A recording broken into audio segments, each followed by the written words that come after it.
He'll never stop shooting a basketball the rest of his life. All he's going to do is become one of those old, famous ex-players that's in the Hall of Fame, that's a legend, that shows up at games, just like his dad did. His dad shows up at games. His dad was never as good as he is. And his brother is the lost soul. Like, they don't even care about his broke ass. This guy, Steph Curry, can play forever. Pharrell, Coast to Coast, only on SportsGrid. Okay, what tools can you use to measure those things a bit? And that's where you have like force plates and 3D motion and you know, launch monitors, things like that. But that's all just sort of like measuring what's happening. That doesn't necessarily explain why one guy's really good and another guy's not really good. And that's where there's still kind of like this ongoing, how do you like continue to do research to understand that better? And I think that's going to last well past my lifetime. The Smiley Show, only on SportsGrid. The game is on. The stakes are high. But the action isn't just on the field. He's rearranging that rim. Get it inside! SportsGrid's in-game live. Your ultimate second screen experience. A little flyer, couple of 15.5-point live line. Every prop, every play, every day. Anything can happen. That's complete chaos. It's smarter to be on SportsGrid.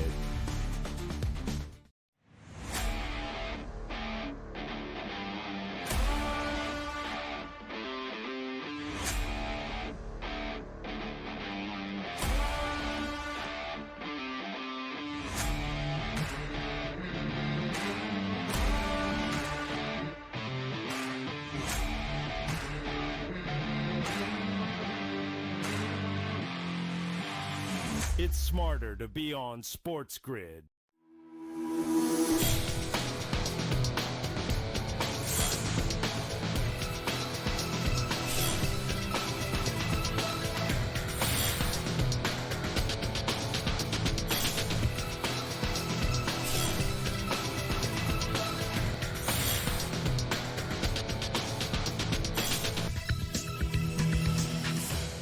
Good morning. Welcome to NewsWire here on SportsGrid. Happy Monday. Happy National Title Day in college basketball. The Final Four comes to a close tonight. The Florida Gators will take on the Houston Cougars, and we'll have Bracket Central and live coverage coming up later exclusively here on SportsGrid. Also, Michael DeCourcy will be with us from Sporting News. Also, Coach Young and I will battle it out for supremacy as he picked Houston. I got my Gators going tonight, so we'll see who wins that. Jacob Camenker joins us from Sporting News as we close in on the NFL draft coming up in less than a month from now. So let's get started and talk about the national title game in case you missed Saturday's action. Really exciting games, both of them in the Final Four. We'll start off with the biggest shock of the NCAA tournament, not in terms of point spread, but in terms of how it went down. Houston comes all the way back, a 9-0 run in the final 33 seconds to overcome a loss and ended up beating Duke. The Houston Cougars take down the favorite to win the NCAA tournament 70-67. Duke made just one field goal in the last 10 minutes. Some controversy, of course, on a call with Cooper Flagg reaching over, but needless to say, Duke gave the game away. Houston ended up taking it late, and now they're one win away if they can take down the Gators tonight. Kelvin Sampson, after the game, talked about just how big the win was for his school and also just how hard they worked to get here. Well, we actually, I don't think we could play any worse, and we're down 6 at halftime. I mean, we had some, our bench wasn't very good the first half. And that's something that we've been good at.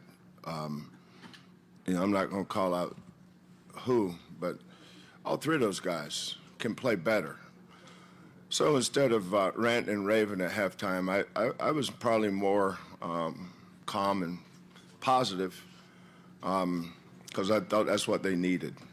They know they played poorly, but we're only down 6, and we're not down 16. We're winning by 6 with 1:15 to go, and they made plays, and you got to give them a ton of credit. We didn't make those plays, and you go from some of the most special moments in the tournament to the most heartbreaking loss. And I'm not about to feel sorry for 1 second. These guys have done an incredible job. It's heartbreaking. It's incredibly disappointing. There's a lot of pain that comes with this. That's what the tournament is all about. You know, you're an inch away from the national championship game. But I could not be more proud of these two guys next to me. We've done this thing differently. And what they've done at 18 and 19 years old, I couldn't fathom doing. And now we'll wait on the announcement from Cooper Flagg. He has said that he's still considering returning to Duke next season. Meanwhile, Walter Clayton Jr. is going to play his final game in college basketball tonight. This guy was incredible again in their win, of course, and the Gators are now moving on after Auburn kept it close for the majority of the game. In fact, had a lead late, 79-73 the final. Walter Clayton Jr. had 34 points and 5 3-pointers. And Florida goes to the national championship game for the first time since they won back-to-back titles in 2006 and 2007. Todd Golden really appreciated the effort from his guys, and Bruce Pearl also very complimentary on his squad as they look toward next year. I'm just so proud of my team. My players and my staff have just done an incredible job all year with their preparation and their approach on a daily basis. And obviously a great accomplishment for our program to make it here to the Final Four. But the heart and just toughness, both physically and mentally, that these guys showed today was incredible. I credit Auburn, obviously an incredible team, one of the best college basketball teams in the past couple of decades. And you all know how much I love Bruce and Steven in their program. And with that being said, I'm incredibly proud of these guys for getting this win. And we're alive, man. We're playing for this national championship on Monday night. These guys made history. They're the best basketball team in the history of Auburn basketball.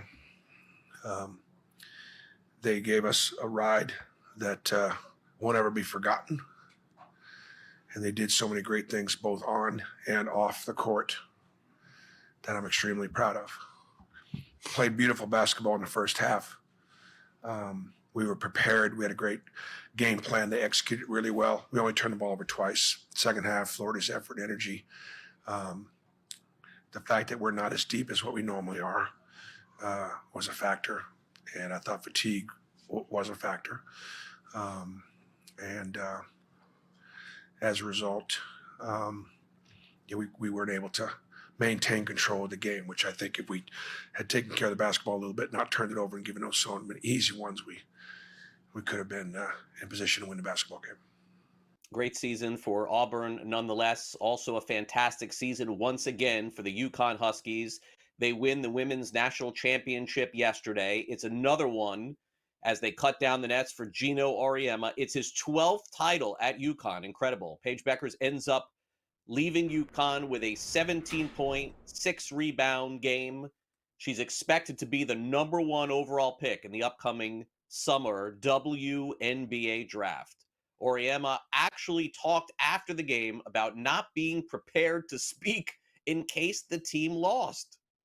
You really don't you don't prepare speeches for something like this, you know, although today I was thinking, man, what am I going to say if things don't go our way? You know, how can you describe the emotions that you would feel if if it went the wrong way for us, when there's so much riding on this game for a lot of people, you know, a lot of people at UConn, and mostly for Paige being their last opportunity to do this. So I just kept thinking something good has to happen, because if we were going to lose, it would have been before now. I don't think the basketball gods would take us all the way to the end. They've been really cruel with some of these kids on this team. You know, they've suffered a lot of the things that could go wrong in a college career as an athlete. And so they don't need any more heartbreak. Big game for UConn, big contract for Vladimir Guerrero Jr., who said he would not sign one once the season began, and then they threw him $500 million, and he said, okay, no problem. 14 years, $500 million as reported by The Athletic. Vladimir Guerrero Jr. career will continue and probably end in Canada as he makes it official today. And, of course, the Toronto Blue Jays going through a losing streak right now, so hopefully that money will end up helping them when they play the Red Sox this week. Also, the Dodgers have lost one of their starting pitchers, one of the prizes of the offseason, Blake Snell, placed on the 15-day injured list with shoulder inflammation. In baseball action yesterday, as I mentioned, the New York Mets had their way with the Toronto Blue Jays this weekend. They end up sweeping. Pete Alonso was 3 for 10 with 3 runs driven in. He had a big game Friday night. It's the first time the Mets have swept the Blue Jays since 2001. The Red Sox swept the Cardinals both ends of their doubleheader yesterday. Nick Castellanos had a grand slam. The Phillies beat the Dodgers 8-7, and they're the first team to beat the Dodgers in a series this season. Wilmer Flores stays hot for the San Francisco Giants. He has a walk-off single. They beat the Mariners by a final of 5-4. Luka Doncic and the Los Angeles Lakers are hoping for a deep playoff run. Good sign for them yesterday as they end up handling the Oklahoma City Thunder. A blowout, 126-99. LeBron had 19 points in the game, and SGA had 26 points as well. The Rockets beat the Warriors 106-96. A tough night for Steph Curry. He was just 1 for 10 and 1 of 8 from three-point range. Obi Toppin at 22 points. The Pacers beat the Nuggets 125-120. Nikola Jokic had a triple-double in the loss, 41 points, 15 rebounds, and 13 assists. And the Knicks get to 50 wins on the season. Jalen Brunson is back for the Knicks. That's a good news for them. And they beat the Suns 112-98. Our top story is the NCAA Championship tonight. Michael DeCourcy has a preview next.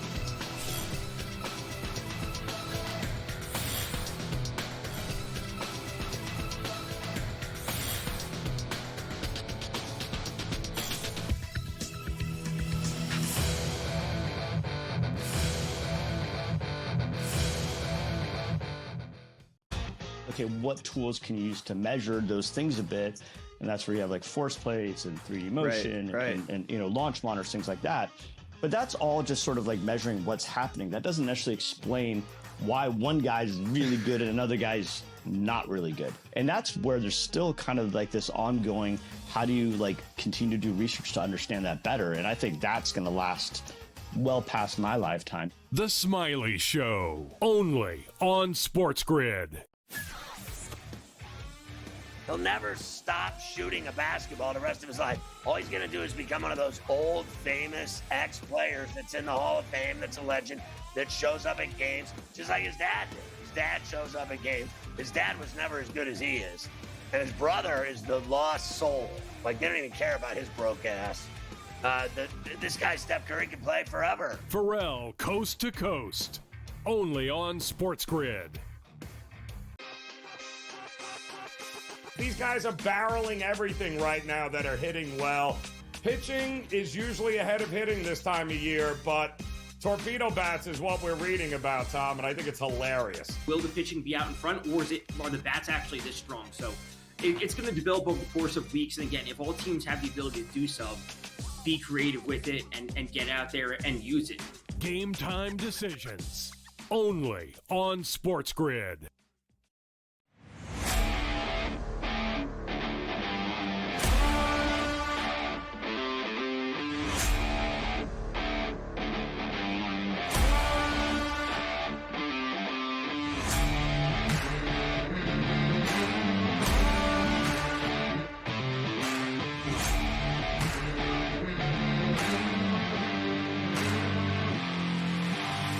It's smarter to be on SportsGrid.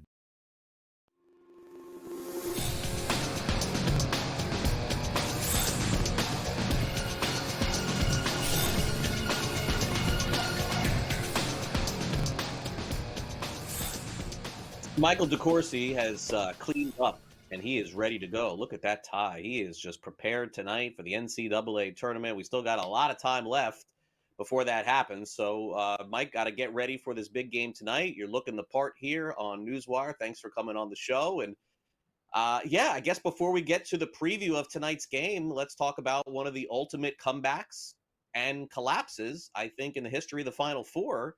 I mean, watching the game throughout, you never thought Houston ever had a chance in this game. And then with, about 2 minutes left in the game, things started to turn in a very unusual fashion. and it is the Cougars going on to win the national championship. Mike, I'm going to guess a lot of people turned this game off. I am going to guess people stopped watching with about 6-7 minutes to go, but they definitely shouldn't have. Yeah, I started to see a little bit of crack in the way Duke was playing after the Mason Gillis technical foul. You could start to see a little bit of wobbling among Duke. I started to chart the number of times Cooper Flagg would shoot a fall away or a step back. He didn't want to be involved in the contact that Houston was applying at that stage. And that was a bad sign, no doubt, for Duke. They needed to continue to attack the goal. When they stopped doing that or slowed down doing that, they still did have the blocked Con-Knipple layup late, but they really stepped back from playing to contact. And as a result, they only scored one basket in the final 10 minutes or so, which was an open Cooper Flagg three. But Cooper was 0 for 4 on the step back / turnaround / fadeaway type play. And they couldn't afford that. But one of the biggest disappointments for me, Craig, was that constantly people, voices in the game are saying you have to have veterans. That's the difference. You can't win with freshmen. Well, if your veterans miss the front end of a 1-and-1 free throw, or they commit a dead ball technical foul, or they can't inbound the ball, that all those things fell on the veterans for Duke. The freshmen didn't play as well, no doubt, but it was the veterans making the big mistakes. Yeah, it was. And look, Duke is going to look back on this thing and say we had it several times. I mean, especially with 8 minutes to go, being up 14, how is it possible that that kind of lead could be gone? And then you look at it down 9 with 2 minutes to go. Duke led. Houston was down. Then things, of course, got dicey. And look, anything goes being down 2 buckets with under a minute to go. And that started happening with the fouls. LJ Cryer also had a huge game. He had 28 points. 8 for 14 from the field, 6 of 9 from three-point range, and 5 rebounds in this game. So now we get to the main course, so to speak. And tonight, the Florida Gators will be taking on the Houston Cougars. And of course, Florida had their way with Auburn late in this game, very similar. You didn't really know which way it was going to go. And they end up getting it done with Walter Clayton Jr., Mike, having another monster performance. 34 points, 5 of 8 from three-point range, 11 of 8 field goals, 7 of 7 free throws. And Mike, when we were on last week, we talked about this. He can have a quiet first half. He seems to have these quiet first halves, but he is the best closer going in college basketball right now. And I guess I wonder, will he be able to close out another game tonight for the Gators? Well, one of the keys to Saturday was he wasn't as quiet in the first half. He was much more emphatic in his play than he had been against UConn down in Raleigh or in the San Francisco game against Texas Tech. Against UConn, he was poor for 32 minutes, then played great down the stretch. Against Texas Tech, he just wasn't aggressive enough against the double teams that the Red Raiders applied. In this game against Auburn, he was better. He wasn't great until the final 10 or so, but he was better, and that gave them a chance. If he had been as poor in the first 30 minutes of the Auburn game as he had been against UConn or Texas Tech, there would have been no comeback. So it has to continue, that he has to be out there to punish any extra defensive attention that he gets. And if he doesn't get extra, he has to find a way to deal with, if he gets past his initial defender. Most often it'll be Milos Uzan. If it's not him, it'll be LJ Cryer. Once he gets past that initial defender, he has to find a way to create a play against maybe the best set defense that I can remember seeing. Because I go back to the early 2000s when I was covering Bob Huggins' Cincinnati teams with Kenyon Martin, and they were phenomenal defensively, especially at the rim. But they were allowed to do things that you can't do now. Drawing charges was as easy as blowing your nose. You could bump cutters. You can't do those things now, or you get called for fouls. And yet this Houston team makes it possible to get the same kind of defensive results that those teams did. So Janai Broome for Auburn, I mean, what can we say here? I mean, obviously he didn't look like himself completely, Mike. I think the injuries definitely caught up with him, but it was just a tough shooting night in general for Auburn. Will you characterize their season as a success? I know that they were, obviously favored in the initial part of the season to win the championship. I guess getting to the Final Four, I mean, that's nothing to sneeze at if you're Bruce Pearl, correct? I think you have to have an unbelievable team. Kentucky 2015, UNLV 1991, both went into the Final Four undefeated. I think you have to have an unbelievable team to make the Final Four and call it a disappointment. Auburn won the SEC regular season championship. They got a number one seed. They used the number one seed to where it's supposed to go, which is the Final Four. I'm sure they're disappointed that they didn't win it all. But, Craig, they were never the most talented team. I always have doubts about whether they were gifted enough to do it. The two teams playing tonight are not the most talented teams, but they both are either more effective collectively in the case of Houston or more talented in the case of Florida. So I don't think they can feel too badly about what they achieved at Auburn. Gators are less than a bucket favorite. Total has gone up from the last time Houston played to 140.5. Here it is, the $1 million question, Mike. Who is cutting down the nets tonight? Well, I think that Houston is the better team and Florida is the more talented team, and that makes it really a conundrum. I go back to the fact that no team since 1987 has won it without having a number one pick in their rotation. Is Uzan? If he's not, I don't know who is.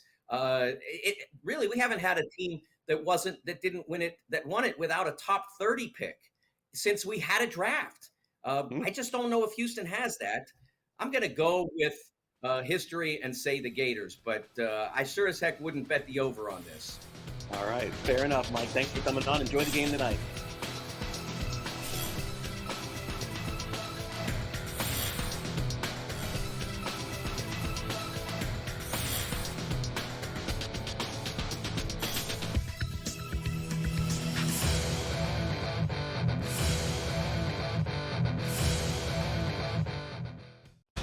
Okay, what tools can you use to measure those things a bit? And that's where you have like force plates and 3D motion and launch monitors, things like that. But that's all just sort of like measuring what's happening. That doesn't necessarily explain why one guy's really good and another guy's not really good. And that's where there's still kind of like this ongoing, how do you like continue to do research to understand that better? And I think that's going to last well past my lifetime. The Smiley Show, only on SportsGrid. He'll never stop shooting a basketball the rest of his life. All he's going to do is become one of those old, famous ex-players that's in the Hall of Fame, that's a legend, that shows up at games, just like his dad did. His dad shows up at games. His dad was never as good as he is. And his brother is the lost soul. Like, they don't even care about his broke ass. This guy, Steph Curry, can play forever. Pharrell, coast to coast, only on SportsGrid. These guys are barreling everything right now that are hitting well. Pitching is usually ahead of hitting this time of year, but torpedo bats is what we're reading about, Tom, and I think it's hilarious. Will the pitching be out in front, or are the bats actually this strong? So it's going to develop over the course of weeks. And again, if all teams have the ability to do so, be creative with it and get out there and use it. Game time decisions, only on SportsGrid.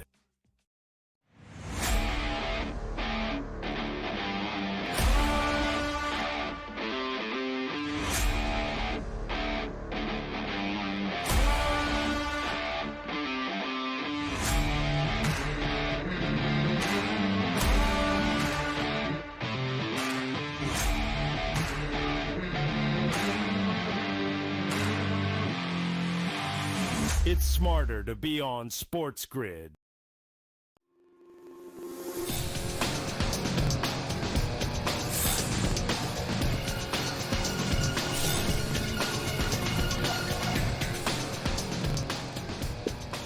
Welcome back to NewsWire here on SportsGrid. We're a little bit over 2 weeks away from the NFL draft, so our coverage goes from Bracket Central to the Masters this weekend. We take one breath for next week, and then we're right into one of the biggest events of the year again in the month of April. And Jacob Camenker will have that covered. He'll be on with us and also, of course, cover it for USA Today Sports. Jacob, great to have you back here on NewsWire. Fun time of the year, a lot of smoke screens, a lot of nonsense out there. What do you believe, what you don't believe? And then if it goes down like last year, maybe we have some huge surprise quarterback taken in the first round as well. I tend to think that that's what's going to happen. Yeah, I think we're going to have some surprises this year. I think that it's going to be an unpredictable top 10 because there's only a couple of blue chip players there in Abdul Carter and Travis Hunter. Those are the consensus top 2 guys. Everything beside that seems wide open. Cam Ward looks like he's going to be the number 1 pick, the quarterback from Miami, going to go to the Titans in all likelihood. But after that, really anything can happen. We don't know where Shedeur Sanders is going to go. If the Giants don't take him at 3, all of a sudden it opens up a can of worms about what's his best landing spot. So we've got a lot to break down in the top 10 over the next 17 days. It's going to be crazy, man. It's going to be crazy. Yeah, it will. And look, I think it's a good thing that we know, or we believe we know, who the number 1 pick is going to be in Cam Ward, because then we can focus on everything else. But here's what I don't get, Jacob. I watched college football all last season. It was obvious to me that Sanders and Cam Ward were the 2 best quarterbacks in college football. There was a period of time where some people thought Sanders was number 1. What is going on here? How has he gone from neck and neck with Cam Ward to a guy that could potentially fall? Why am I not buying that? Why do I think that on draft day his name will be called 2nd, 3rd, 4th, something like that? It's strange, right? We have this long draft process now that lasts about 4 months, and there's a lot more voices in the draft industry. So sometimes people try to sell themselves on certain other players or try to create position battles that maybe don't exist. I mean, we've heard buzz in the last week that, hey, maybe Jackson Dart will go ahead of Shedeur Sanders. And I don't think that's going to happen. I don't think Shedeur Sanders is going to fall maybe as much as people think. I tend to agree with you. I don't know if the Giants are going to take him number 3 overall. That's still kind of shaky to me. I just think that because they have a coach and general manager that need to win now, and that they signed 2 veteran quarterbacks in Russell Wilson and Jameis Winston, it becomes just a shakier landing spot because they could probably add up talent like Carter or Travis Hunter there that can help them maybe win some more games or give them a better shot. But I don't understand why Shedeur Sanders is all of a sudden it's like, hey, he might not go in the first round. I think he's definitely a first round talent. It's just a matter of, hey, there may not be a clear cut landing spot for him, but some team's going to look at him and say, hey, he played really well last year. Maybe he needs some talent around him to succeed. Maybe he needs to get better at avoiding sacks, but there's enough there that we can turn him into a quality NFL quarterback. So I tend to agree with you. He's going to go higher than people are saying now, which may not be as high as he was once projected, but I think that he's still firmly a first-round quarterback.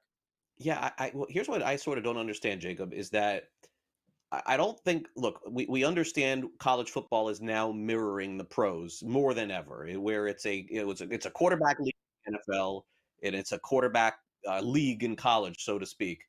Jacob, before Deion Sanders got there and before Shedeur Sanders got there, what was the University of Colorado? They were absolutely nothing. So it's either Coach Prime or Sanders here. Like that to me is the most baffling part of this, is because not only were they on the map as being a good team, but he played really well. The games they lost on defense. Right. I think that's a really good point. You look at quarterbacks, you want them to be winners in college. That doesn't necessarily quarterbacks that don't win in college don't necessarily make bad prospects, but when they can win and turn programs around like Sanders did, I think that should put them on the map more. I think the question becomes exactly what you just stated. Is this Deion's doing? Is this Shedeur's doing? Or is Travis Hunter playing a bigger role in all this than we're understanding? Because we've seen in the past when a really great and talented receiver prospect can help to elevate a quarterback prospect to heights he shouldn't be at. We saw that with Texas A&M back in the day with Mike Evans, really made Johnny Manziel into a better quarterback than he was. Now, Shedeur's a lot different than Johnny Manziel in that I think his style of play is a lot better for the NFL, and he doesn't come with the same character baggage that Johnny Manziel did. Regardless of what you hear people saying, Shedeur Sanders, there was some scout called him arrogant. I think that's far from the truth, but I think there's going to be a lot of things that you have to parse out with Sanders, who was responsible for that success. But I agree with you. I think that he played a major role in that. And I think in the right NFL environment, he will find success. It's just a matter of getting him there and which team believes in him. Yeah. And by the way, I will be stunned if he's not a top 3 pick in the NFL draft. I mean, or actually 4 or 5 could live with it. Beyond that, then basically everything that I watched in college football last year was fake. I'm not going to believe it until I see it. Jacob, we'll catch up again soon. Thanks for coming on. Thanks, Greg. Take care. We'll be right back.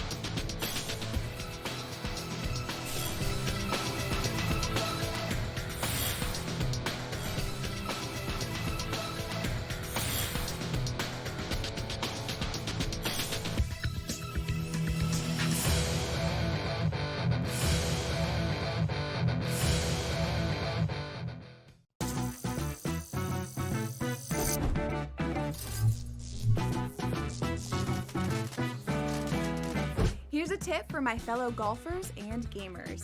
Do you want to book a golf trip to Vegas? For the best weather, aim for spring and fall. But the best prices, aim for summer and winter. But if you're looking for that sweet spot, try June. You get the August prices without that scorching heat. See you in Las Vegas. Let's get lucky. The two guys that can do it all. Too much electricity this morning. This is a good time. We're having a lot of fun. I had to do a triple take. Ka-ching! Why? Because of parity. I didn't mean to offend. Yeah, it's not going to happen. Load management is a dirty word. Let him rip. You know what? Circumstances provide the results. What? How do you do this one? Oh, Donnie, you got such a good show there. A network that is booming. The Early Line, only on SportsGrid. These guys are barreling everything right now that are hitting well. Pitching is usually ahead of hitting this time of year, but torpedo bats is what we're reading about, Tom, and I think it's hilarious. Will the pitching be out in front, or are the bats actually this strong? So it's going to develop over the course of weeks. And again, if all teams have the ability to do so, be creative with it and get out there and use it. Game time decisions, only on SportsGrid.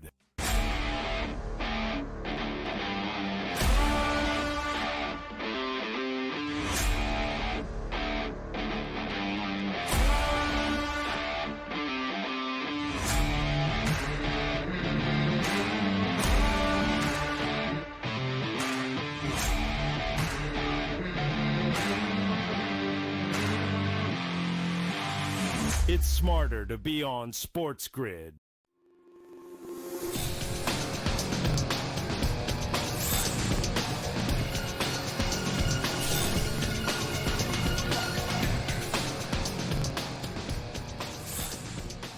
Welcome back to NewsWire here on SportsGrid. Our buddy Pat Evans is with us from Legal Sports Report. We'll touch on with some updates on the state of Alabama, see if sports betting maybe is making any progress there. But first, let's bring in Pat. He's got some new columns up over at LegalSportsReport.com that he's penned himself. Or in this day and age, they don't get penned, they get typed, I guess. That's the best way to put it.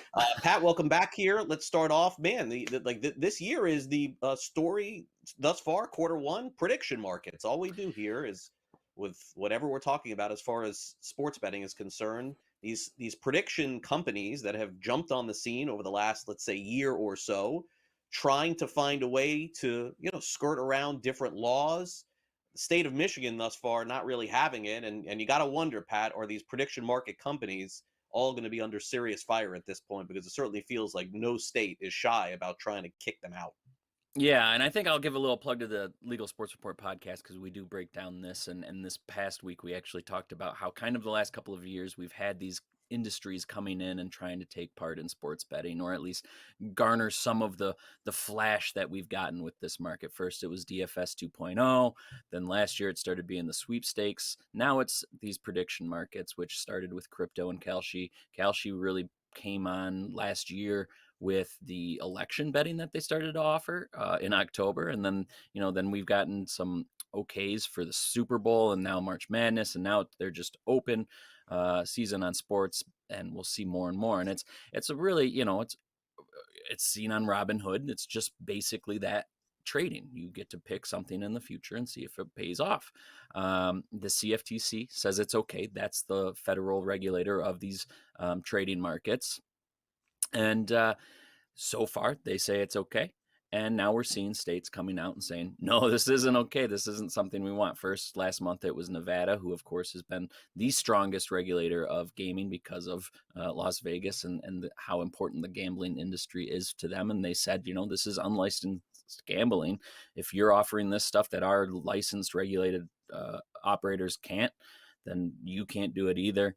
Then we've seen New Jersey, Ohio, and Illinois all say, hey, you can't do this. Now we're seeing a bunch of other states, including Connecticut, Kansas, Louisiana, Massachusetts, and we confirmed last week, Michigan, all saying we're investigating it. We're looking into this. If this is okay, if it's unlicensed gambling, we're going to have to take issue with it as well.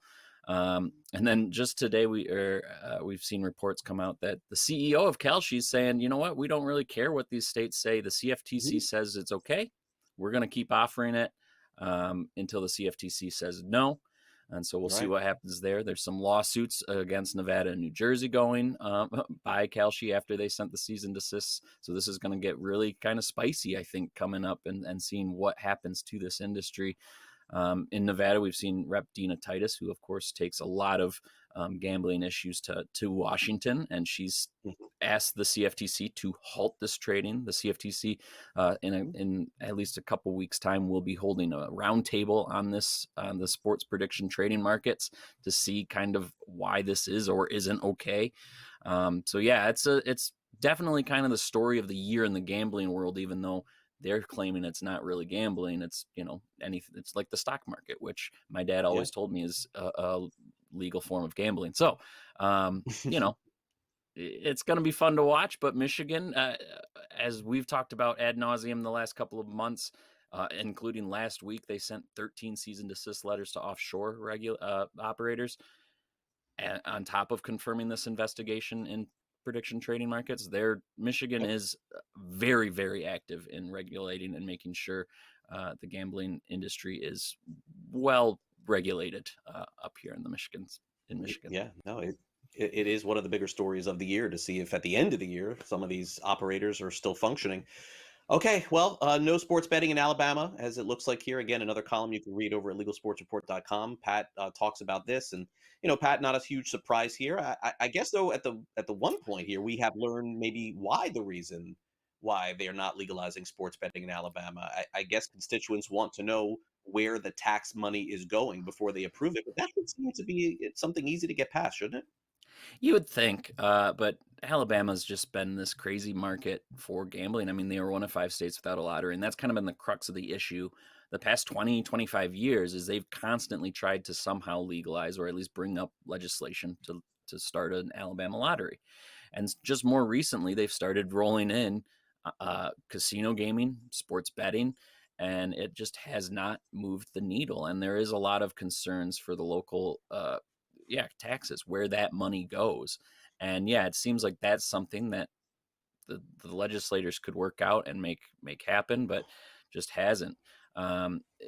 Last week, it looked like we were going to get a bill from Senator Greg Albritton, who has championed sports betting in the Senate in the past.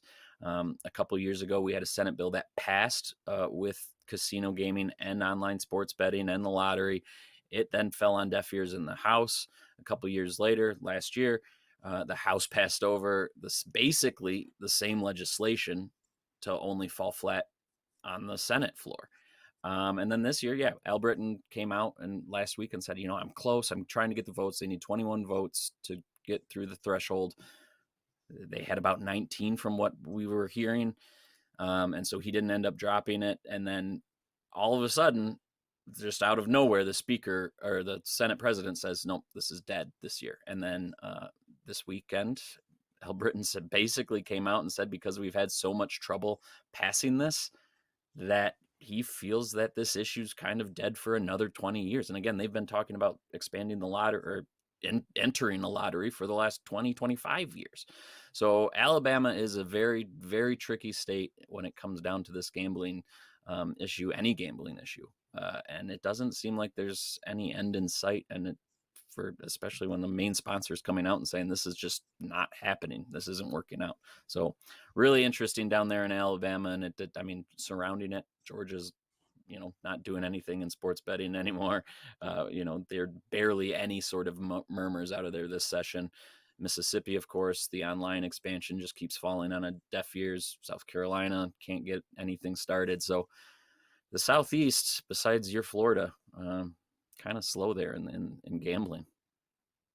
Definitely so. All right, let's cap off our conversation today with the latest on this lawsuit in Baltimore against FanDuel and DraftKings, essentially saying that the companies, FanDuel, DraftKings, employing some shady tactics to get people to bet on sports and targeting some of the most vulnerable. And Pat, I always read these things and I wonder to myself, like, I'm not saying that what they're doing is wrong, and I'm not taking sides here, but other things are sold in this country that do cause issues too, and people are targeted as well. I just find a hard time believe that they're going to win this. Now I understand it's just setting a message here, maybe trying to set a precedent, but can they win something like this? I have no idea. And we'll have some legal insight coming to our website soon. But yeah, it is really just looking at kind of, is it okay to use bonus bets to attract users and then use the information that you garner, which is hundreds of data points, to then try to excrete more money from these users? And that's the crux of this issue, or this lawsuit. We'll see if anything happens. They say we're taking on a national problem, the city of Baltimore mayor and city council. And, that is something we've seen. We've seen, Richard Blumenthal and Paul Tonko in Congress introduce the Safe Bet Act, which would kind of limit the bonus bet usage and promos and kind of limit the usage of the information they gather to get more out of the customers. So it is going to be something we're seeing more and more talked about, whether it's this lawsuit or legislators saying, hey, let's put a few more safeguards in this for our consumers. Yep, fair enough. Pat, thanks again for coming on the show. We'll crown a new national champion tonight. I know you'll be watching some hoops, and we'll talk again later this week. Thanks for coming on. Thanks as always, Craig. All right, Pat Evans with us from Legal Sports Report. As I mentioned, we got Bracket Central coming your way later tonight. The Gators and Cougars will tip off at 8:50 p.m. And then we go from the national championship to the first day of the Masters coming up this Thursday. Brady Cannon will be with us to break down who thinks will win at Augusta this year. We'll be right back with Coach Young. He picked Houston to win it all before it began. They cap it off tonight. Hope not. Talk to them next.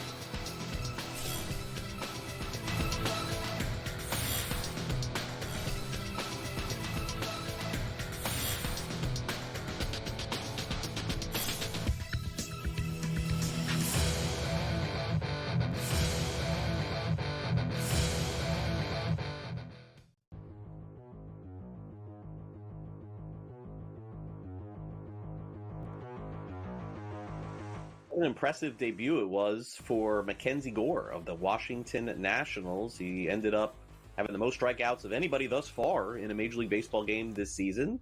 Buy or sell, George? Mackenzie Gore will be a top 15 fantasy baseball pitcher this season. Top 15.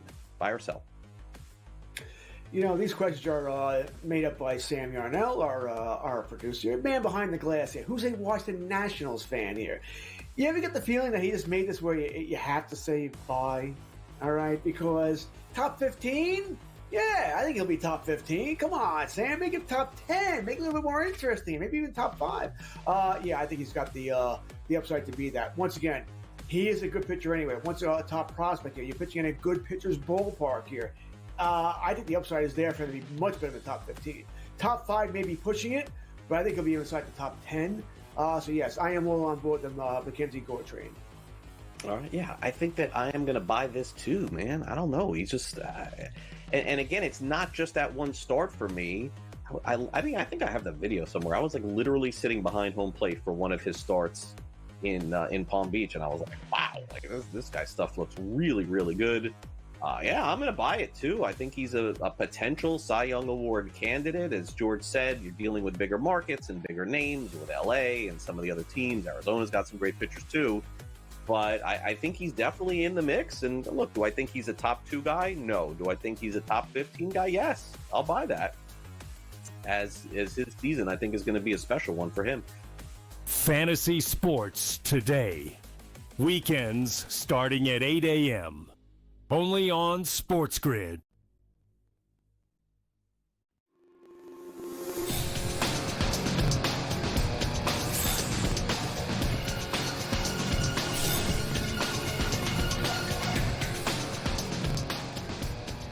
Welcome back to NewsWire here on SportsGrid. Our next guest, Coach Young, you can catch, of course, throughout our college basketball and NBA playoff coverage. He, of course, is Coach Young. And, before the NCAA tournament, he gave us the wise words of wisdom that Houston would win the national championship, which is why it's such a shame that it has to end for him and his prediction tonight when they take on the Florida Gators. Coach, great to have you back here on NewsWire.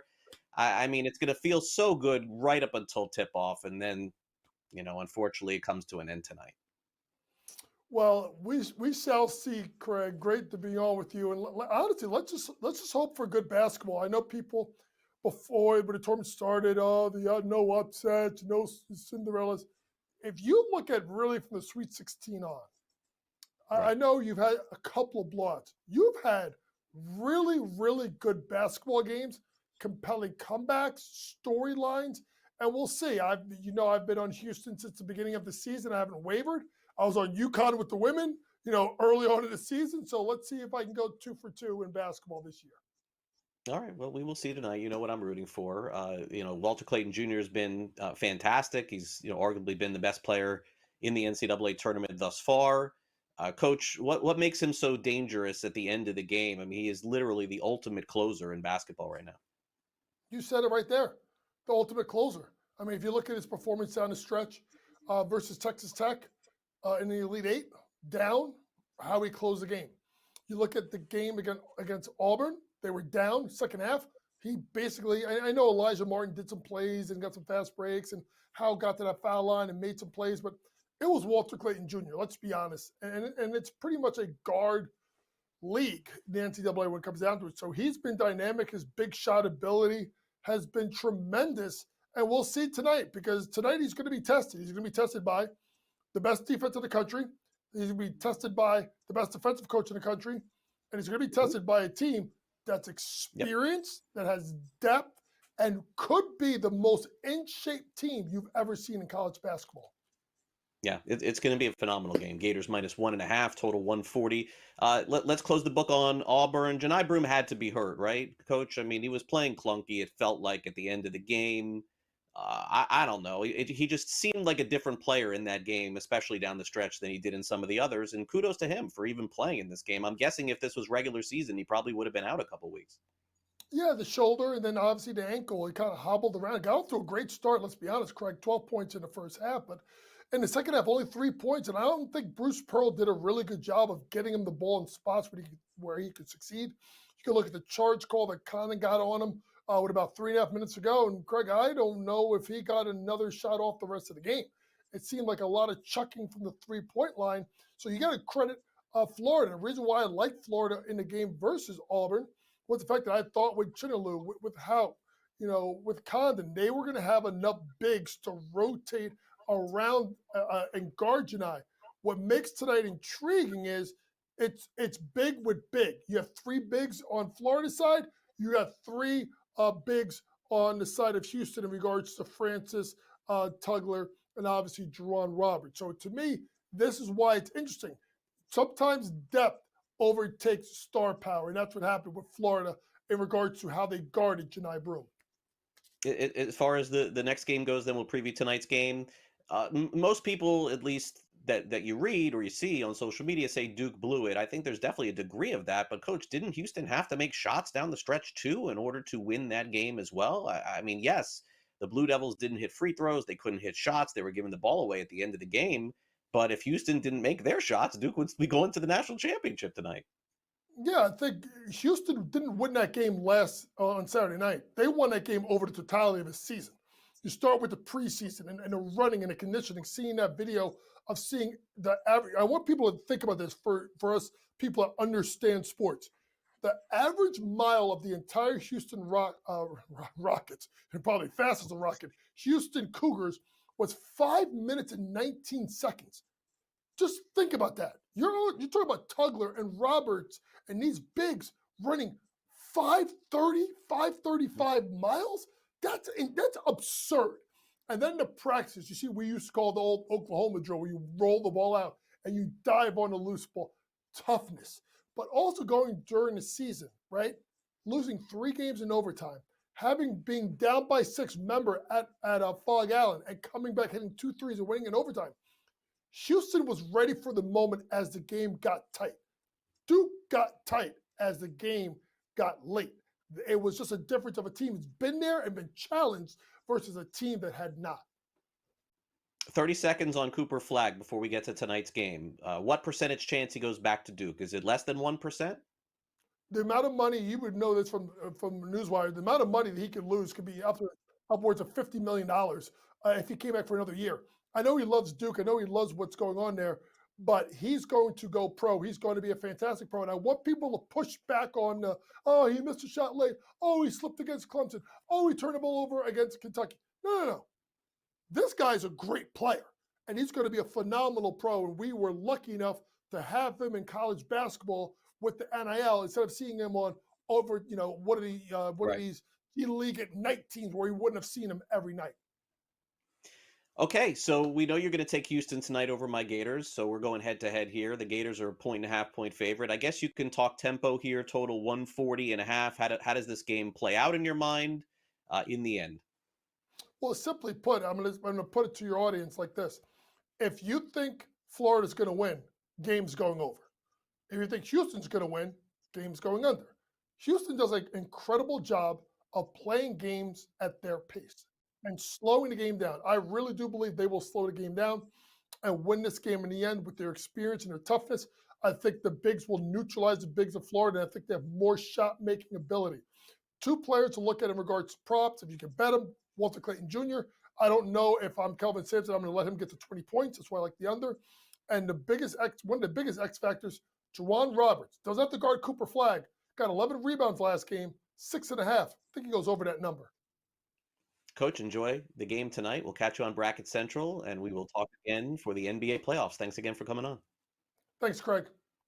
All right, Coach Young with us here on the show. Coming up next, it's time for some last licks.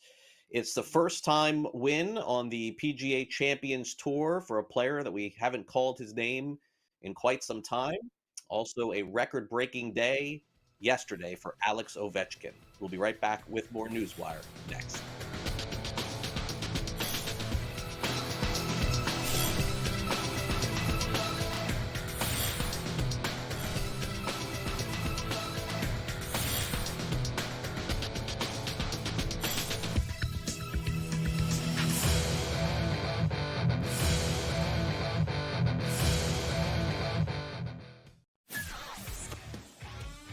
He'll never stop shooting a basketball the rest of his life. All he's going to do is become one of those old, famous ex-players that's in the Hall of Fame, that's a legend, that shows up at games just like his dad did. His dad shows up at games. His dad was never as good as he is. And his brother is the lost soul. Like, they don't even care about his broke ass. This guy, Steph Curry, can play forever. Pharrell, Coast to Coast. Only on SportsGrid. Okay, what tools can you use to measure those things a bit? And that's where you have like force plates and 3D motion and launch monitors, things like that. But that's all just sort of like measuring what's happening. That doesn't necessarily explain why one guy's really good and another guy's not really good. And that's where there's still kind of like this ongoing, how do you like continue to do research to understand that better? And I think that's going to last well past my lifetime. The Smiley Show, only on SportsGrid. The game is on.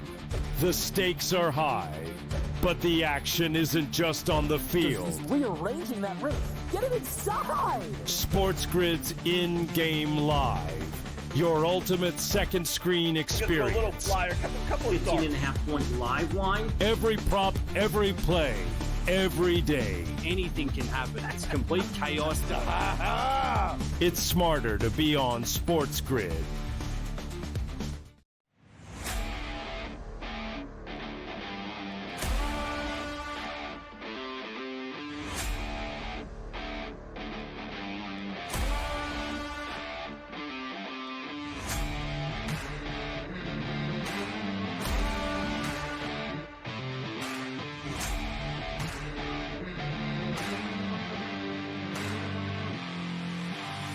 It's smarter to be on SportsGrid.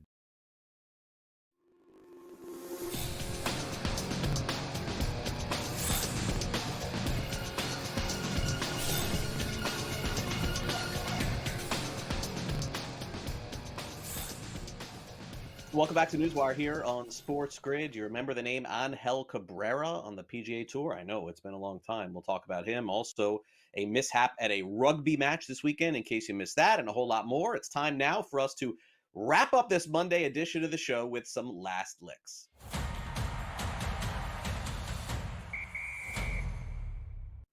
All right, let's get started with a record they said would never be broken. This is true. But for those of you who don't follow the National Hockey League, yesterday, Alexander Ovechkin broke Wayne Gretzky's goal record of 895 goals, in the same amount of games, 1,487. It was an incredible feat, an incredible day on the ice. And of course, Wayne Gretzky was there to honor him as well. In fact, Gretzky said, "Don't come close to me, you smell." After the game was kind of funny. Needless to say, there it is, a new all-time goal scorer, and Ovi could continue to play, I would guess. It's been an incredible career, and as soon as it is over, by the way, he goes into the Hall of Fame, no question about that as well. Congratulations, Alexander Ovechkin. We rarely talk a ton of hockey until we get to the Stanley Cup playoffs, but need to mention that today here on the show.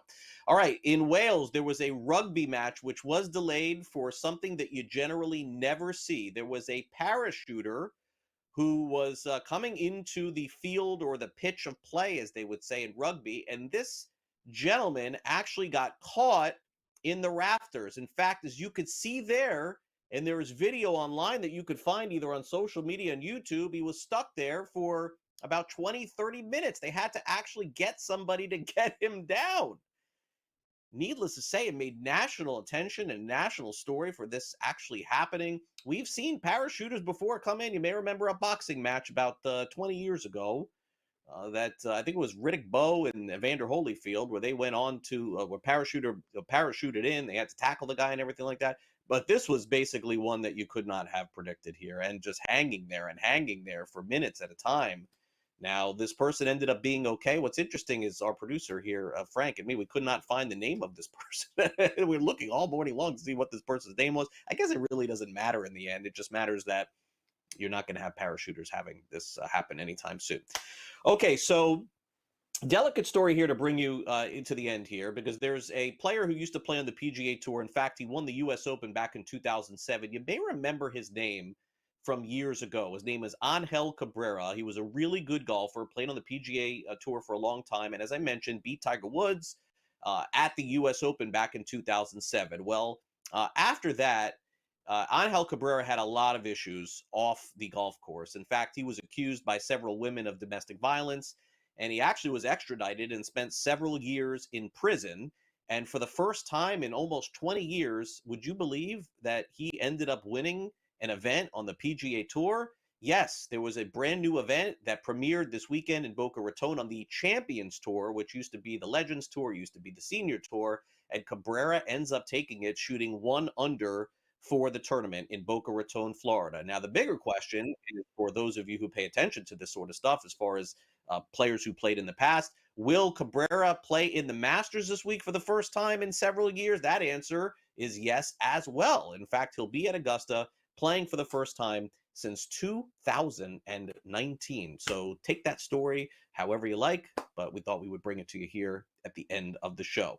As I mentioned, the national championship is tonight in college basketball between the Florida Gators and Houston Cougars. Why this game tonight is on 8:50 p.m.?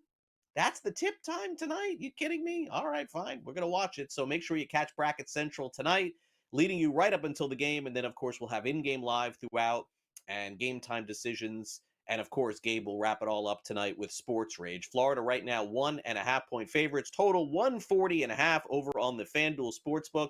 The winner will cut down the nets. The Gators trying to win for the first time since 2006. 2007, you may remember with Billy Donovan when they won back-to-back champions. And they'll try to win it again tonight. Thanks to our guests here on the show. Of course, Coach Young was on the program, Michael DeCourcy, Jacob Camenker also on the show as well. In addition, you can download the SportsGrid app and stream all of our shows 24 hours a day, 7 days a week, whether you have iOS and Android. Just take out your phone and scan that thing right there. You'll be all set for the upcoming Masters, and our coverage on the Masters tournament begins tomorrow, exclusively here on SportsGrid. Thanks to our director, Luke, and for my producer, Frank, I'm Craig Mish. Hope you enjoy the rest of your day here on SportsGrid. Hopefully the Gators, I mean, you don't often hear me on shows on SportsGrid rooting for anything, right? Almost never. I mean, come on. I'm a Gator. I went to the University of Florida, graduated from there. I'm pulling for my Gators tonight. A rare partial view for me here on the show. So go Gators. See you tomorrow, hopefully with a national championship. Have a great night.